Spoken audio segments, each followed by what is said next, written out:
Coming up, Pepsi is ending its 10-year run as the sponsor of the Super Bowl halftime show. The WBBM Noon Business Hour continues. For the past decade, the sponsor of the hugely popular Super Bowl halftime show has been Pepsi. That will change in February. Let's get the update from Tim Hanlon, founder and CEO of the Vertere Group based in Chicago. Tim, thanks for joining us today.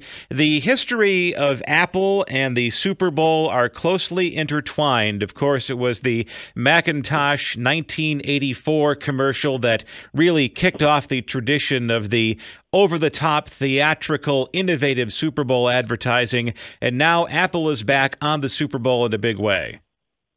Yeah, everything old is new again, I guess, Rob. I mean, the idea that, the Super Bowl, I think in many conversations, right, it's like, well, so much money on one show, is it worth the effort? But as you and I have talked about for years now, I guess, nothing beats live sports in today's very fragmented media world, and nothing in live sports beats it comes close to approximating the sheer scale of the event that is the Super Bowl every year. And, if you're looking to break through, if you're looking to capture the consciousness of 100 million plus people at one time, and that's a rarefied air for sure, depending on what your brand is and what your marketing strategy is. It's still undeniable that the Super Bowl is the king of the hill. And, Pepsi has realized this and benefited from it for many years, being that sole sponsor of the halftime effort. But, Apple Music, right, steps in.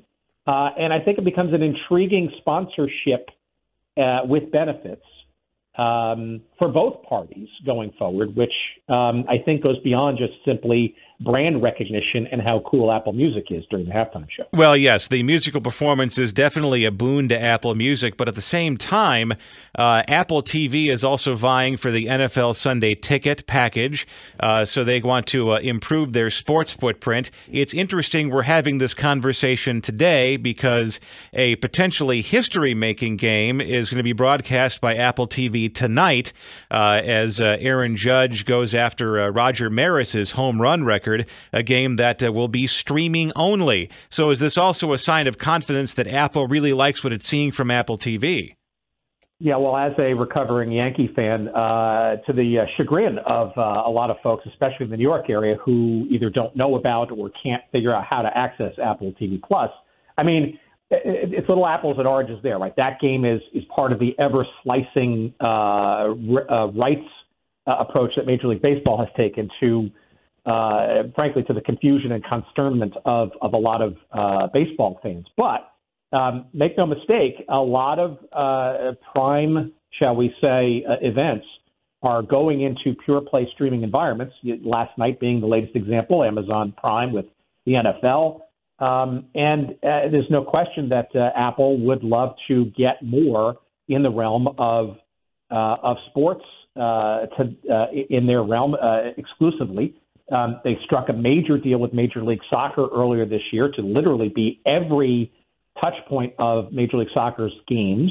But the NFL is a big and different story. And this is the package that they're looking for, which is the current DirecTV direct ticket package, is inherently a subscription product, right? It's for the super fan.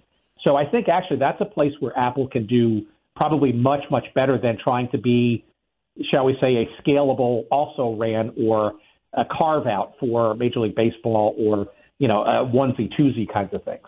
Tim Hanlon, founder and CEO of the Vertere Group based in Chicago. Thank you for joining us this afternoon.